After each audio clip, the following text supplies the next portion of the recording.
लता और मूललता दोनों में फर्क है, शब्द है। थोड़ा सा चालू कर दो। हाँ। पहले से चालू है। तो जो मूललता है वह मूल और आयतन का अनुपात है। जैसे पदार्थ विलेय पदार्थ डालेंगे ना, उस विलेय पदार्थ का जो मोल संख्या है उसको कुल आयतन में यदि हमको देखना रहेगा तो उस कुल आयतन के साथ उस मोल विलेय के मोल का अनुपात जो बनेगा उसको मोलरता कहते हैं और उस विलेय को मोलर विलेय कहते हैं। क्लियर हुआ? कहते हैं मोललता क्या है? इनमें दोनों अवयवों को अलग कर दीजिए, विलेय का नाम नहीं आना है। कहते हैं विलेय के मोलों की संख्या यदि विलायक के तौले हुए भार में अर्थात उसके किलोग्राम में अनुपात लिया जा रहा है तो उसको कहते हैं उसकी मोललता। दोनों में एक चीज समान है, मोल संख्या, दूसरा में अंतर है। एक में 1 लीटर विलेय में देखना है, जिसे मोलरता है ना, परिभाषा उसका जाता है कि 1 लीटर विलेय में विलीन विलेय के मोलों की संख्या को उसकी मोलरता कहते हैं और 1 किलोग्राम विलायक में विलीन विलेय के मोलों की संख्या को उसकी मोललता कहते हैं। मोलरता का प्रतीक कैपिटल एम है और मोललता का प्रतीक स्मॉल एम है। अब तो क्लियर हो गया कुछ? फिर बोल रहा हूं परिभाषा अलग अलग एक साथ कंपेयर करके बोल रहा हूं ताकि तुमको मोलरता और मोललता में स्पष्ट डिफरेंस पता चल जाए कि आखिर इतना सा फर्क में कितना फर्क हो सकता है। तो उसमें पहला है मोलरता।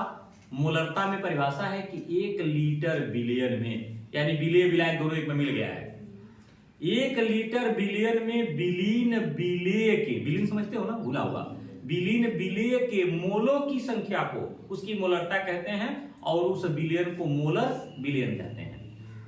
अब आइए विलेय के दोनों अवयवों को अलग कर दीजिए, विलेय अलग कर दीजिए और विलायक को अलग कर दीजिए। अब विलायक का फिक्स वैल्यू ले लीजिए, 1 किलोग्राम विलायक में, आयतन ले लिया हूं, 1 किलोग्राम विलायक में विलीन विलेय के मोलों की संख्या को उस विलेय की मोललता कहते हैं। इसे मोलल विलेय कहा जाता है और मोलरता को बड़े एम से, मोललता को स्मॉल छोटे एम से प्रदर्शित करते हैं। क्लियर हो गया? अब उसको यहां समझ आ जाएगा।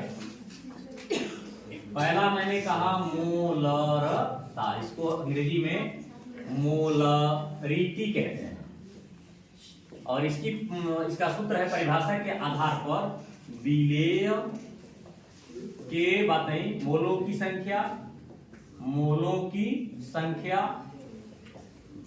बटे विलयन का आयतन लीटर में, अर्थात विलेय की मोलों की संख्या को हम अगर सूत्र में ले आए फिर एक नया सूत्र बनेगा।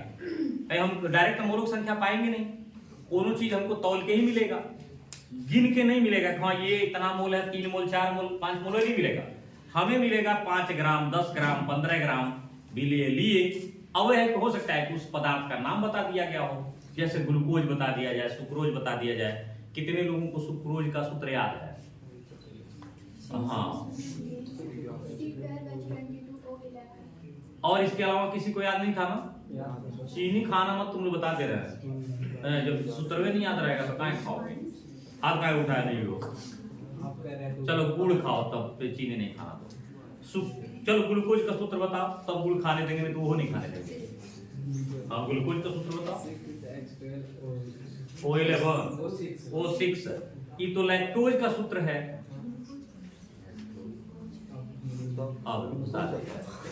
आया चलो, इस फ्रक्टोज का सूत्र है, ग्लूकोज का सूत्र बताओ। अच्छा फ्रक्टोज और ग्लूकोज एक के चीज है? एक के चीज नहीं है, एक का सूत्र है और सूत्र संरचना अलग है, प्राप्ति स्रोत अलग अलग है। फ्रक्टोज को हम लोग फ्रूट शर्करा कहते हैं और ग्लूकोज को इक्ष शर्करा कहते हैं, द्राक्ष शर्करा कहते हैं। हाँ फिलहाल उससे नहीं मतलब है, सूत्र एक ही होता है C6H12O6। जब हमको ये मिल जाएगा तो हम इसी का अणुभार निकाल लेंगे।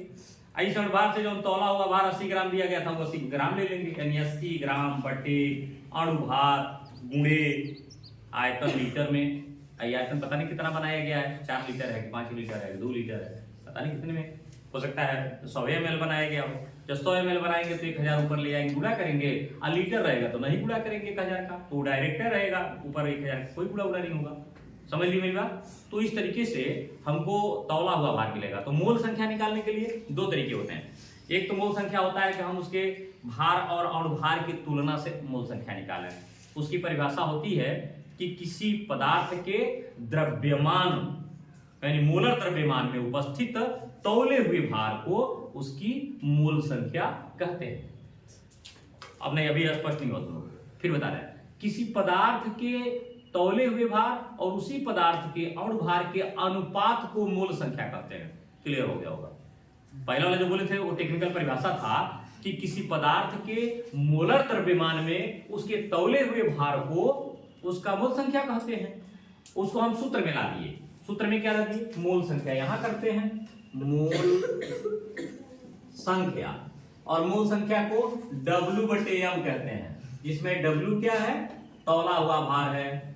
V भी भार है, भार हो गया। M क्या है? अणु भार है, यानी इसको हम मोलर द्रव्यमान भी कह सकते हैं, अणु भार।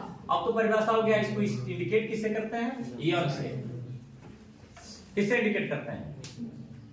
एल से इंडिकेट किया, W/M हो गया। हम चाहे तो भार बटा भार भी कर सकते थे, लेकिन हमें इन संकेतों में लिखना थोड़ा सा अच्छा है कि हम इसको और आगे बढ़ाएंगे तो संकेतों में लिख लेंगे। अब आता है बात मूल संख्या की, और क्या परिभाषा बनेगी। मोल कॉन्सेप्ट को स्पष्ट करने का काम एवोगैड्रो ने किया था। एवोगैड्रो का कहना था, परिभाषा अगर पूछेगा मोल किसे कहते हैं, इसमें कितने कण होते हैं, तो तुम्हें यह नहीं बताना है। ये तो सवाल लगाने के तरीके हैं। कहते हैं ना कि कभी कभी खाने के कुछ और दांत होते हैं, दिखाने के कुछ और दांत होते हैं, तो यहां भी वही हाल है। यहां परिभाषा होगा एवोगैड्रो वाला। कहेंगे किसी पदार्थ में कणों की संख्या या तो परमाणु होगा, या तो अणु होगा, या तो आयन होगा। किसी पदार्थ में कणों की संख्या यदि 6.022 × 10⁻23 है तो उसे 1 मोल कहते हैं। नहीं कंफर्म हुआ? ये अंक नहीं कंफर्म हुआ होगा। अभी एक बार बोलते हैं कि किसी पदार्थ में कणों की संख्या, किसी पदार्थ में कणों की संख्या यदि 6.022 × 10⁻23 हो जाती है तो उसे 1 मोल कहते हैं। किसी पदार्थ में 6.022 × 10⁻23 कणों की संख्या को मूल संख्या कहते हैं। और स्पष्ट हो गया। किसी पदार्थ में 6.022 × 10⁻23 कणों की संख्या को 1 मोल कहते हैं। इसे N इंडेक्स A प्रतीक से प्रदर्शित किया जाता है, अर्थात mole number according to Avogadro. A indicate for the name of the scientist who first time discovered about mole concept और मोल नंबर। तो ये स्पष्ट करता है। तो मोल वाला परिभाषा कंफर्म हो गया। सूत्र तो हमारे सामने है ही है। अब इसको आगे बढ़ाते हैं तो यहां मोलरिटी का मतलब हो गया, यानी मोलरता का सूत्र बनेगा। विलय के मोलों की संख्या के लिए W/M आ गया, और विलयन के आयतन के लिए क्या आ गया? अगर ये ml में है तो इसमें आगे ऊपर क्या कर देंगे, अर्थात 1000 W/M × V, जिसमें यह स्मॉल m हम इंडिकेट कर रहे हैं फिलहाल के लिए मोल मॉलिक्यूलर वेट के लिए, यानी अणु भार के लिए। सवाल लगाना है। उदाहरण देख ले। कहा जा रहा है कि यदि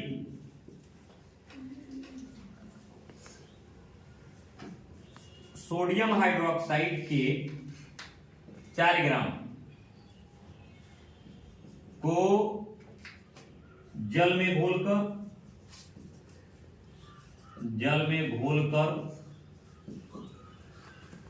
500 ml विलयन बनाया गया। विलयन बनाया गया। इस विलयन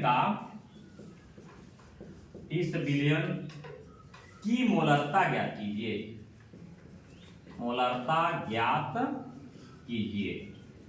क्लियर हो गया ना? सूत्र तो सवाल तो सामने आ गया। इस सवाल को अब हम इस वाले में ले आए तो हो जाएगा मोलरता बराबर W कितना तौले हैं? 4 ग्राम। फिर उसमें हमको M कितना है, तो M का कितना होता है याद है? 23 प्लस ही बना देंगे। O का कितना होता है? 16। H का कितना होता है? 1। इसको एक पोस्ट में रख लेंगे। अब गुणे इसका आयतन कितना हमने लिया? 500। और ऊपर क्या ले जाएंगे? फिर 1000 है ना यहाँ पे, तो इसको ऊपर 1000 कर देंगे। अब आगे 4 में भी कुछ काटे बुढ़ा नहीं करेंगे। इसको हमको लग रहा है जोड़ने पर 40 आ रहा होगा। अब गुणे 500 ये हो गया, तो इससे इसको काट दें 2 बार में, ऐसे इसको काट दें 10 बार में, इससे इसको काट दें 5 बार में, 1/5 अर्थात 0.2 पर है, सही आएगा ना। 0.2 क्या m, ये तो डायरेक्ट प्रतीक है, इसको लिखते हैं मोल प्रति लीटर, मोल प्रति लीटर। अभी हम यहाँ लिख रहे थे ना कि मोल और आयतन में, तो मोल प्रति लीटर हो गया कि नहीं हो गया, इसका मात्रक वही मोल प्रति लीटर, लेकिन संकेत में जब लाते हैं ना तो कैपिटल एम कर देते हैं, यानी ये हम चाहे 0.2 m कर लेंगे, कितना मोलर बिलियन हो गया वो। क्लियर हुआ, कुछ डाउट नहीं ना इसमें। एक सवाल और बता रहा हूँ सर, 0.2 कैसे है?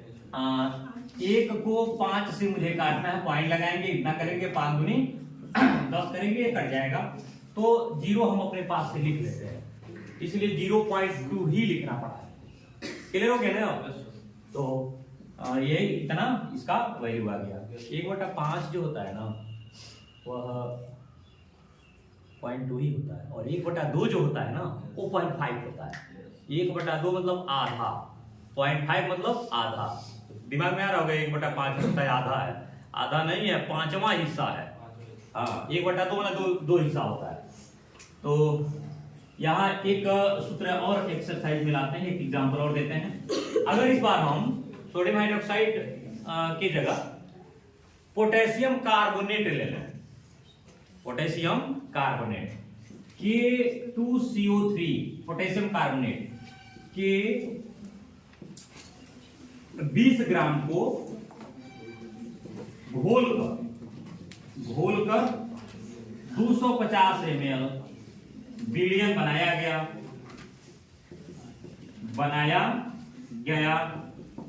तो इस विलयन का क्या ज्ञात करना है, मोलरता ज्ञात कीजिए। हमें लग रहा है समझ में आ रहा होगा, बहुत कुछ कॉपी में लिखो ना लिखो समझ में तो आ ही रहा होगा। हमको इसका पहला, क्योंकि अब तक हम लोग एनओ इसका कई बार निकालना है तो पता चल गया था कि 40 होता है, इसका नहीं पता है। इसमें अंत नहीं जानते क्या दिया रहेगा, के बराबर ऐसे दिया रहेगा 39, ई बराबर 12, ओ बराबर 16, ऐसा दिया रहता है।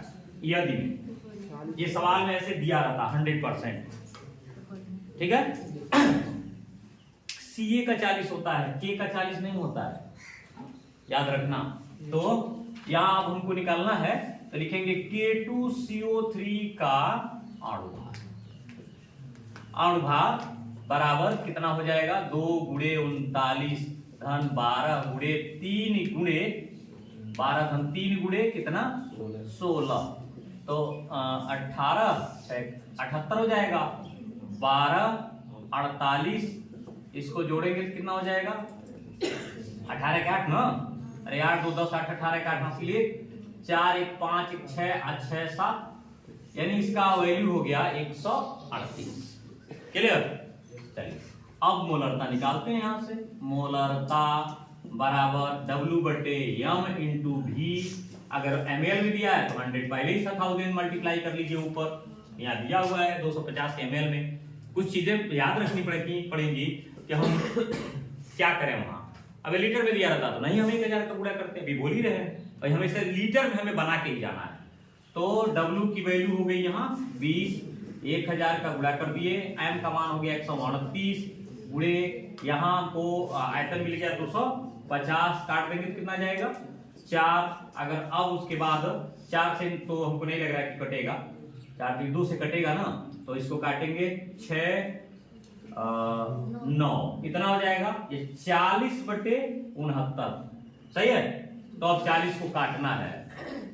अब इसी तरह का सवाल तुमको फंसाएगा, दशमलव में जब आएगा ना, छोटा छोटा दशमलव नहीं आता, हम लगा रहे हैं तो अपने पास से दे रहे हैं, छोटा छोटा दशमलव आ रहा है, बड़ा बड़ा दशमलव आता है 1.9045, 3.000083, ऐसे सवाल आएगा, इसलिए अभी से अलर्ट रहो। तो यहाँ 40 हो गया, जाएगा नहीं तो कैसे कर लेंगे, 6 से पहाड़ा पढ़ना है हमको, तो हमको लग रहा है 6 बार में तो नहीं आना चाहिए, नहीं 6 बार में 6 6 36 हो जाएगा, तो 36 जाएगा क्या, और 6 9 54, 6 बार देख लेते एक बार, करना क्या है, मिटा लेंगे, 54 4 हो गया, 5 हो गया और 36 बढ़ गया, यानी हमें 5 में इसको पढ़ना है। तो 5 9 45, 5 4 हो गया, 5 6 के 30 और 30 4 34, 5 बच गया और यहाँ हमको 9 5 बच गया, अर्थात इससे कम बचा है, मतलब मेरा सवाल ज्यादा सही। शून्य कर लेंगे। अब 6 7 बार में भी नहीं पढ़ पाएंगे, 6 7 42 पढ़ लेंगे, 6 8 48 भी पढ़ सकते हैं, एक बार 8 बार देख करके फिर वापस होंगे।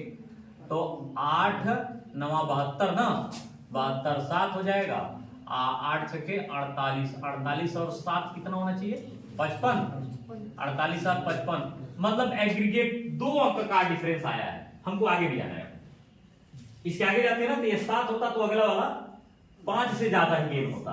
अब बड़े हो गए हो तो इतना समझ सकते हो कि बहुत कम का डिफरेंस आ रहा है, 2 का डिफरेंस कोई बहुत बड़ा डिफरेंस नहीं है। हमको यही स्टॉप करना है अगर दशमलव को, तो हमारी वैल्यू हो गई 0.58 क्या एम आंसर। एम समझी गए, मोल प्रति लीटर हो गया। ये इस तरीके से सवाल हम मोलरता का आसानी से हल कर सकते हैं। क्लियर हो गया? तो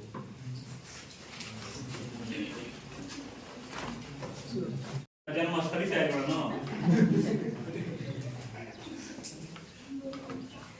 मोललता इसको कहते हैं मोललिटी।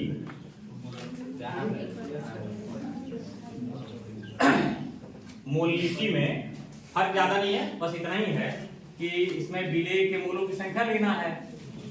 विलेय के मोलों की संख्या, मोलों की संख्या बटे इस बार विलायक का भार लेना है। जैसे विलेयन का आयतन ले रहे थे ना हम इसके पहले, वो नहीं लेना, इस बार लेना है विलायक। विलायक देखिए ये भी शुद्ध है, ये भी शुद्ध है। विलायक का भार केजी में, किग्रा में लेना।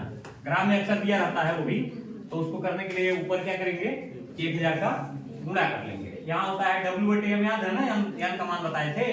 तो फिर जब इसको हम मोललता में लाएंगे तो मोललता बराबर हो जाएगा W/m into capital W। Capital W का मतलब ये जो विलायक है वो कभी भी ज्यादा ही मात्रा में रहेगा, तो इसमें हम इसको घोलेंगे तो यह मात्रा में भी कुछ ज्यादा ही रहता है, और ये चूंकि घोलने वाला है उसमें घुल जाएगा तो थोड़ी सी मात्रा डालते हैं। जैसे हमको कहना है कि 1 किलोग्राम पानी में क्या है 500 ग्राम एल्कोहल में जो चीज घोल रहे हैं। एल्कोहल भी एक प्रकार के विलायक है, पता है कि नहीं पता है? 2 विलायक होते हैं, एक होता है अकार्बनिक विलायक, एक होता है कार्बनिक विलायक। अकार्बनिक विलायक में सबसे पॉपुलर अगर कोई विलायक है तो वो जल है। उसको यूनिवर्सल सॉल्वेंट कहते भी हैं, सार्वत्रिक विलायक कई लोग का है। तो इसमें कुछ अकार्बनिक वाला पदार्थ भी घुल जाता है, कुछ कार्बनिक वाला भी घुल जाता है, और कुछ जैविक वाला भी घुल जाता है। जैसे जैविक वाला में हम लोग के शरीर के अंदर भी बहुत सारे ऐसे पदार्थ हैं जो पानी में घुलनशील होता है। याद करो विटामिन में ही 2 कैटेगरी है, वसा में घुलनशील विटामिन और जल में घुलनशील विटामिन। इसका मतलब है कि पानी हर जगह विलायक का काम करता है। तो जो विलायक लगभग हर जगह उपस्थित होता है उसी को सार्वत्रिक या यूनिवर्सल सॉल्वेंट कहते हैं। क्लियर हो गया? अच्छा, ये हमारे शरीर में रहता पानी तो कौन सा विलायक कहलाता? जैविक विलायक। कार्बनिक विलायकों को, कार्बनिक विलेय पदार्थों को बोलता तब क्या कहते उसको? तब कार्बनिक विलायक कह देते। लेकिन कहते नहीं, वो कार्बनिक नहीं है, कार्बन है नहीं, कार्बनिक है नहीं। हाँ, कार्बनिक पदार्थों को घोलने वाला विलायक हो गया। और अकार्बनिक पदार्थ तो उसमें घुलता ही घुलता है। मैक्सिमम की बात कर लो, जिस भी पदार्थ का नाम लोगे घुल जाएगा। पानी में जो अकार्बनिक पदार्थ होते हैं, जैसे तुम लोग मीठा सोडा घोलते हो, पानी में डालते तो घुल जाता है ना? नहीं घुलता है, घुल जाता है। वो जो तुम लोग इनो पीते हो ना, वो सब मीठा सोडा है, उसको डालते हो तो घुल जाता है आसानी से। पानी में लगभग अकार्बनिक, कार्बनिक और जैविक, हाँ, तीनों पदार्थ घुलते मिल जाते हैं, इसीलिए इनको सार्वत्रिक विलायक कहा जाता है। तो अब इसको हम 100 कर दे रहे हैं, 1000 कर दे रहे हैं यहाँ पे, तब अब इसका सूत्र क्लियर हो गया। सवाल में क्या है, उदाहरण में क्या है? अगर हम Na2CO3 या बार Na2CO3 ले रहे हैं, NaHCO3, इसका नाम पता होगा, सोडियम बाइकार्बोनेट है। सोडियम बाइकार्बोनेट मीठा सोडा है, कार्बोनेट, इसका नाम हो गया मीठा सोडा। तो इस मीठा सोडा के 50 ग्राम को घोलकर 50 ग्राम को 500 ग्राम जल में घोलकर विलयन बनाया गया है, घोलकर विलयन बनाया गया। इस बार विलयन का कुछ नहीं कहा हूं, देखो विलायक का नाम लिया हूं। विलयन बनाया गया तो विलयन का या विलयन की मोललता ज्ञात कीजिए। हो गया ना? सवाल इस तरह दिया रहेगा। विलयन अगर इस तरह का पूछेगा तो उसमें कुछ मैटर ऐसे रहेंगे, कुछ अलग भी मैटर आता, परसेंटेज में आता है, तो बात साथ बताएंगे उसको। तो यहाँ हमको मिला मोललता के लिए 50 ग्राम, डायरेक्ट सूत्र यहाँ पे लिखा हुआ है 50 ग्राम। यहाँ हमको बोले किसमें है 500 बोले है ना, लेकिन उसके पहले हमको इसका अणुभार निकालना पड़ेगा। तो 23 ये हो गया, प्लस 1 हो गया, प्लस 12 हो गया, और 16 48, तब इसमें हम गुणा करेंगे 500 का, क्योंकि ये ग्राम में है तो ऊपर क्या कर लेंगे 1000 का गुणा कर लेंगे। तो इसको काट ही दे रहे हैं यहीं से, ये हो जाएगा 100, और इसको जोड़ते हैं देखिए कितना हो रहा है 74 होगा क्या? अरे 8 2 10, 10 4 14, 1 हो गया, 5 1 6 6 2 8, 84 सही है, 84 हो गया। बाकी तो काट ही दिए हैं, अभी भी छोटा होगा, ये 50 हो गया, ये 2 से काटे तो 4, तो अभी भी छोटा होगा, ये 25 हो गया। या अब 25 को 21 से काटेंगे क्योंकि बाकी अब इसके बाद कटने वाला नहीं है, तो लगभग कितना रहा 1.7 मोल प्रति किग्रा। कहेंगे इसके पहले तो मोल कुछ और लिखे थे, तो मोलरता था, मोल प्रति लीटर लिखे थे, इस बार मोल प्रति किग्रा हो गया। उससे अगर निजात पाना है तो इस मालयम कर दीजिए, ये हो गया इतना मोलल विलयन, आंसर हो गया। अभी भी डाउट है? क्लियर हो गया? तो इसको उतार दीजिए। हाँ, इसको पूरा रिपीट करना है, सूत्र तो कंफर्म हो ही गया है। यहाँ इतना ग्राम हमने W लिया, स्मार्ट W इतना ग्राम हो गया। जब पानी में बोला तो पानी विलायक का काम कर रहा है, हमने यहाँ सूत्र में लिया है विलायक का भार। देखो 500 किग्रा लिखा है, ml नहीं लिखा, तो हमको यहाँ 500 लिखना मिल गया। और चूंकि ग्राम में दिया है, हमको लेना है किलोग्राम में, तो ग्राम को किलोग्राम में बदलने के लिए क्या करना पड़ता है 1/1000 करना पड़ता है। तो हम इसको 1000 को ऊपर कर दिए। अब ये जो 500 ग्राम था वो किलोग्राम में बदल गया। 500 ग्राम वास्तव में आधा किलोग्राम होता है। आधा किलोग्राम हमने आधा किलोग्राम तो लिखा ही है, आधा किलोग्राम लिखा, और उसके बाद वो 2 का गुणा हमने 50 में किया, 100 हो गया, इसको जोड़ा 84 हो गया। 84 को काट करके जिस तरह से लाया है, ये तो तुम्हारे भाग का अर्थात ये अंक गणित का मैटर हो गया, वो रसायन विज्ञान में रहा ही नहीं, ठीक ना? तो इसको